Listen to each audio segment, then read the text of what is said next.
আমি এখন একটা ব্যাগ দেখাবো আপনাকে। এটা হচ্ছে একটা পার্টি ব্যাগ, ভিতরে কিছু জিপার পার্ট আছে, একটা ম্যাগনেট বোতাম আছে এখানে, শোল্ডার স্ট্র্যাপের জন্য আমরা ডগ হুক ব্যবহার করেছি।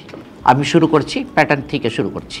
টোটাল প্যাটার্ন হচ্ছে এইটা, একটা, দুইটা, তিনটা। এটা হচ্ছে 11x5, 11x5, 11x2.5। তার মাঝখানে যে আপনি একটু স্পেস দেখছেন, এগুলো সবগুলো 5 mm করে স্পেস। আপনি যদি এভাবে করেন তাহলে ইজিলি ফোল্ড হয়ে যাবে। এই যে এটা একটা ব্যাগ হয়ে গেল। এই যে সাইডে আপনি দেখছেন ব্ল্যাঙ্ক একটা স্পেস, এখানে গাসেট হবে। সবচেয়ে প্রথমে এইটা আপনি 22 আউন্স বোর্ড কাটবেন, 20 অথবা 22 আউন্স। এই সাইডে একটা কভারিং আছে, এটাকে রাবার শিট বলি আমরা।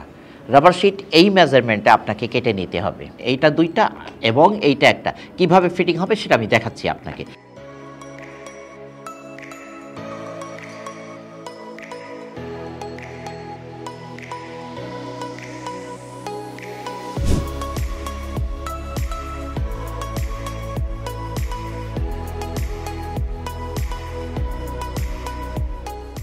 বডি পার্ট মেজারমেন্ট 11, এদিকে 5। এইটা মেজারমেন্ট হচ্ছে এই একই মেজারমেন্ট 5 এবং এইদিকে 11। এই দুইটা এক্সট্রা বোর্ড রয়েছে, এই দুইটা এক্সট্রা বোর্ড কোথায় ফিটিং করব সেটা দেখাচ্ছি। আমরা এইগুলো ব্যবহার করব, নর্মালগুলো। টোটাল মেজারমেন্টও বলে দিচ্ছি আমি। এদিকে 16 ইঞ্চি, এদিকে 11 ইঞ্চি। সলিউশন যেন কম ইউজ হয়, ওয়েস্টেজ যেন কম হয়, এই জন্যে এই পদ্ধতিতে এটা ব্যবহার করছি। তারপরে কিন্তু এইটা লাগাতে হবে, যেটা আমি 5 mm আপনাকে বলেছি। 5 mm গ্যাপ রাখতে হবে, আপনি একটু বেশি রাখলে কোনো অসুবিধা নেই। এখন আমি একটা ফোম ব্যবহার করব এখানে, এয়ার ফোম।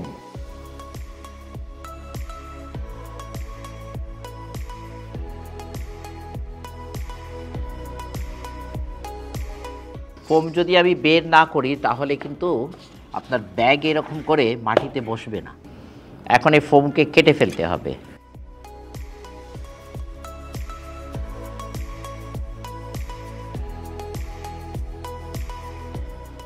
তাহলে ফ্যাব্রিক্স, লাইনিং, সলিউশনের মধ্যে পেস্টিং এবং সলিউশন। নামটা আপনাকে বলে দিচ্ছি এই কারণে, যখন দেখাবো যেন আপনি বুঝতে পারেন। পুনরায় ব্যবহার করার জন্য কিন্তু আপনাকে কেরোসিনে ভিজিয়ে রাখতে হবে। রিঙ্কেল যেন ঠিক থাকে, এটা খুবই ইম্পর্টেন্ট একটা ব্যাপার। ফোল্ডিং বোন ব্যবহার করতে হবে এখানে। 5 থেকে 10 মিনিট আপনাকে একটু ড্রাই করে নিতে হবে, তারপরে এটাকে আপনি ফোল্ডিং করবেন এইভাবে। একটু শুকাই নিলে ভালো হবে, কারণ হচ্ছে এখানে কোনো সেলাইয়ের কাজ নেই।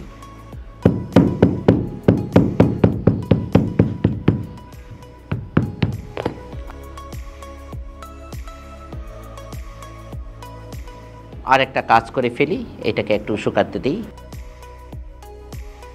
আপনাকে শিখাই দিলাম যে এইভাবে কাটা হয়, বাট আপনি কেচি দিয়ে কাটতে পারেন। ইনসাইড এটা হচ্ছে লাইনিং, তারপর এটাকে ফোল্ডিং করে ফেলবেন। এখানে খুব জোরে টানার দরকার নেই।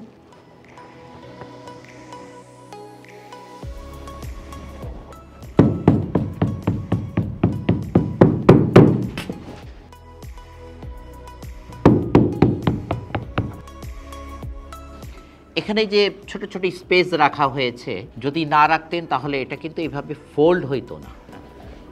এইভাবে ফোল্ড করার জন্য আপনাকে অ্যাটলিস্ট মাঝখানে যে স্পেসগুলো আছে, স্পেসগুলো আপনাকে 5 mm to 6 mm। কয়টা স্পেস আছে দেখেন, 1টা 2টা 3টা 4টা, 1 2 3 4, 4টা স্পেস। কারণ হচ্ছে এটা এভাবে ফোল্ডিং হবে, তারপরে এটা এভাবে ফোল্ডিং হবে। যদি আপনি মোটা বোর্ড নেন তাহলে কিন্তু ঝামেলায় পড়ে যাবেন, ফোল্ড হবে না। 5 mm বডি ব্যবহার করতে হবে। তারপরে হাত দিয়ে এরকম আপনি করে দিতে পারেন। এখন আমি চারিদিকে ফোল্ডিং করে ফেলব।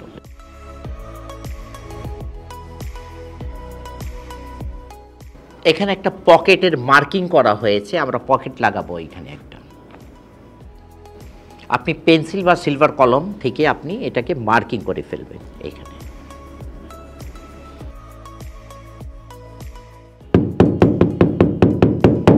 আমি যদি সাইডে একটু স্প্রিং তৈরি করি, এইটার পকেট ছোট হবে কিন্তু স্পেস পাওয়া যাবে। আপনার লাইনিং তৈরি হয়েছে, লাইনিংয়ের ইনসাইডে আমরা একটা পকেট দিতে চাচ্ছি, ইনসাইড একটা পকেট হবে।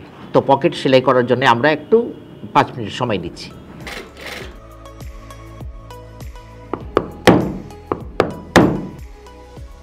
এখন আমরা মেইন কাজে চলে যাই।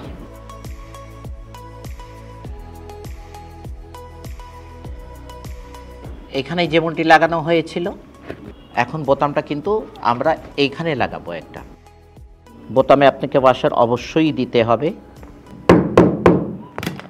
এই যে দেখেন, এইটাকে আপনাকে একটু কেটে ফেলতে হবে। এখন দেখেন আংটাটা কিভাবে লাগে, ঠিক মাঝখানে লাগবে আর কি, এইখানে ঠিক জাস্ট এইটা বাইরে না ভিতরে লাগাচ্ছি। এই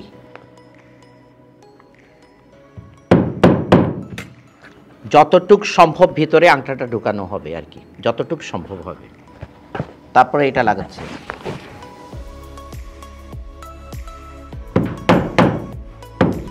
এটাকে ভালো করে হ্যামারিং করতে হবে এখানে।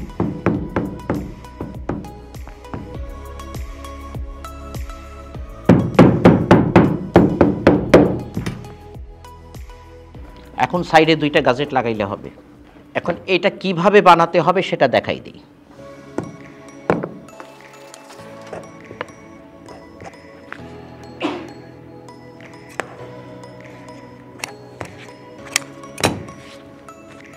এটা হচ্ছে ফিক্সড গাজেট প্যাটার্ন।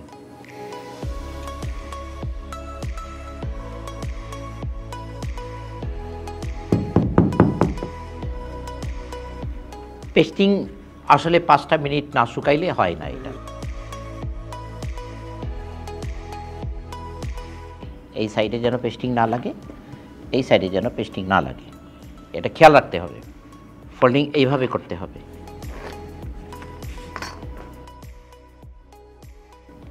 যদি ভালো করতে চান তাহলে অবশ্যই এটা করতে হবে আপনাকে। এটাকে সুন্দর করে আগে হ্যামারিং করে দিব। ফোল্ডিং করার পর এই জায়গায় আমি একটু পেস্টিং লাগাই দিলাম।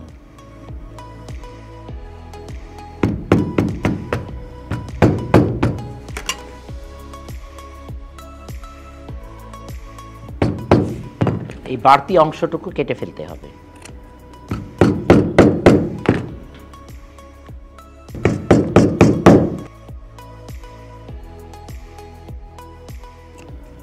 গাজেটের লাইনিংয়ের ইনসাইড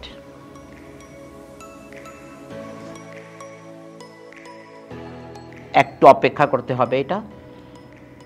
এটা যখন আপনি ফিটিং করবেন, কেউ যদি ফিটিং করেন তাহলে হালকা এইভাবে কিন্তু সেটাকে ঢেউ দিতে হবে আর কি, এইরকম করে ফেলতে হবে। এইরকম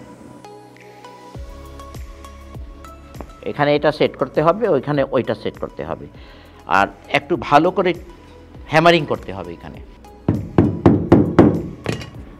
শেষ। এই যে ব্যাগটা হয়ে গেল। এখানে ঘাড়ে নিয়ে ব্যবহার করতে পারবেন আপনি। আপনি যদি 2-1 বার চেষ্টা করেন তো আপনি বানাতে পারবেন, আর আপনি এটা ব্যবসাও করতে পারবেন, আর আপনি শখে এটা ব্যবহারও করতে পারবেন, আপনি কাউকে গিফটও করতে পারেন।